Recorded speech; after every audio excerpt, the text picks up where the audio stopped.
Let's bring Mark Cancian back in now. As we said, he is a senior advisor with the CSIS Defense and Security Department. Mark, hopefully you can hear us this time around. I want to know what your takeaways are from the president's remarks at the United Nations this morning. Well, the president's remarks were classic President Trump. On the one hand, he started with a joke about broken elevators and broken teleprompters that got people laughing. He ended with this classic UN recognition that we're on this beautiful planet and we share it, and every country is proud of its heritage. In between, there were points that were from critical to extremely blunt.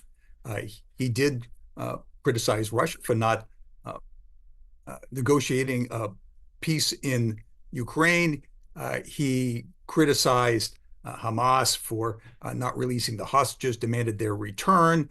And then he was extraordinarily critical about climate change and efforts to reduce CO2. He called it a con job and a scam.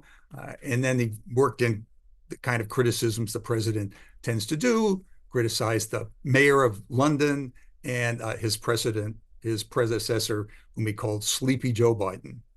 Yeah, and the president asked nations to end biological weapons and says Iran can never have a nuclear weapon. But how exactly does the U.S. actually go about achieving that? Well, the point about biological weapons was confusing because there is a biological weapon treaty that biological weapons are outlawed, so no one should have any of those. On nuclear weapons, much unclear about how the president would prevent Iran from getting a nuclear weapon, for example. That is a loose end from the attacks a month ago. Negotiations aren't going anywhere, so unclear exactly where he's going with that. Okay, Mark Cancian, thank you so much for joining us. Appreciate your time today.